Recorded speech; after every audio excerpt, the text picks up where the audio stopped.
This used to take me at least an hour and a half. All the eyeliner and mascara. Well, I was a rebel me.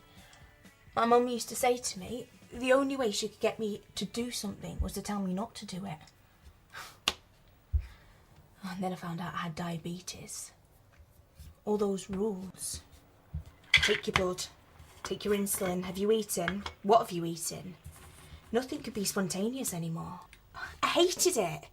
Everyone telling me what was best for me. I rebelled.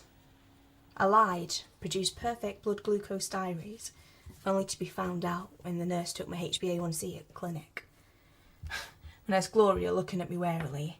Well, Becca, double figures again.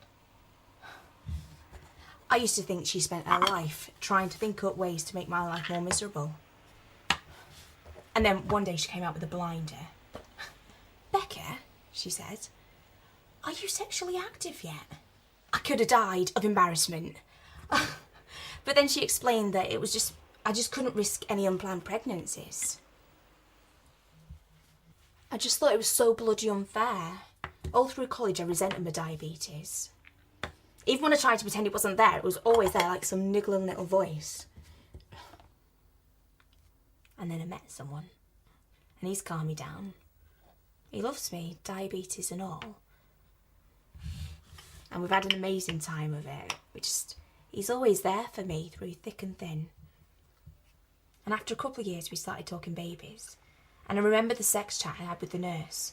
So I went back to clinic. Not because I was older and wiser, just because I realised really early on that it wasn't about me anymore. It was about us. Imagine I was calm enough to go to clinic and tell him I wanted to have a baby. It's pretty damn calm, isn't it?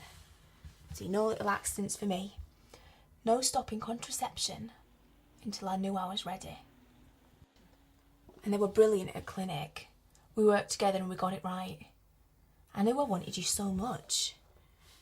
And it wasn't easy. I did everything they told me to. It wasn't easy, but for the first time in my life, I prepared. I started exercising, eating properly. I did everything I could to get my HbA1c down to single figures. And then, hallelujah, I hit my target and I kept it there. Then there was the 5 milligrams of folic acid I had to start taking as soon as I wanted to conceive. More than your average mum to be. We had to get it on prescription, so even the bloody pharmacist knew I was trying for a baby. And then they told me I was pregnant. But to be honest though, I stuck to it all because they were really honest about the risks.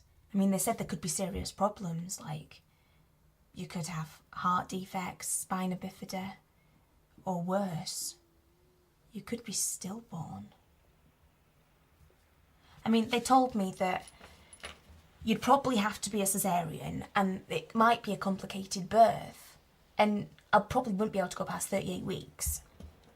And you were a C-section, but you were just perfect. You see, all that doing the right thing, it was so worth it. You see, sometimes even an old rebel has to conform. So when you look at me in 14 or 15 years' time and you think that I don't understand and I'm just a boring old fart, you remember I was once a rebel too. In fact, I still have my moments.